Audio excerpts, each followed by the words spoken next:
Good morning to you. I am Mark Sudduth, and here's what's up in the tropics. It is Saturday, September 10th, 2022. Looking out at the Atlantic, we really have Earl, and that's just about it. So I want to go over the key messages here real quick. Strong winds are expected over the Avalon Peninsula in the Newfoundland area beginning this afternoon and continuing through Sunday after Earl becomes a post-tropical low. The wind field of Earl has really expanded, and so it's a very large system out over the northern Atlantic. And the second bullet point there, very large swells generated by Earl will continue to impact Bermuda and portions of the U.S. East Coast, Nova Scotia, and Newfoundland over the next several days, plural there. And those swells are likely to cause some life-threatening surf and rip current conditions. That is a very important aspect here. It is an impact, and it can be deadly if you are not careful. Elsewhere across the Atlantic Basin, one area out here to watch over the next few days, but for whatever reason, as lots of people are trying to figure out, the Atlantic is really struggling this season, and it doesn't look like much is going to happen over the next several days. Switching over to the Pacific, low probability of something developing here just off the coast of southern Mexico. We will keep an eye on that.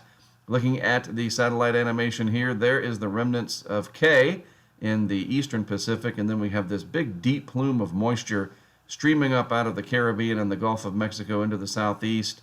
A lot of heavy rain and even some squally conditions for parts of Florida, and then that streams up into the southeast. Non-tropical, just wanted to point it out. And then there's Earl way up there in the far North Atlantic, about to transition over to extratropical or post-tropical status.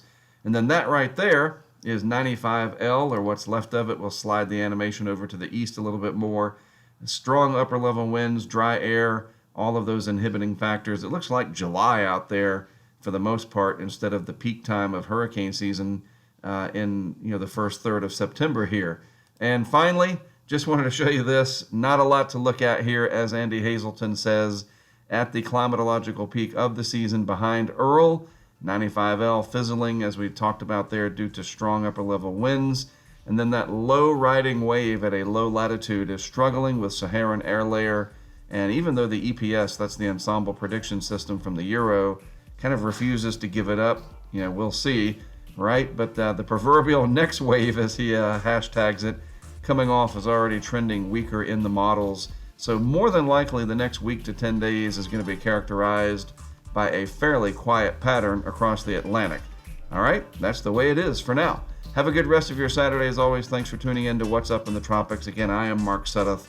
I'll be back with more for you tomorrow.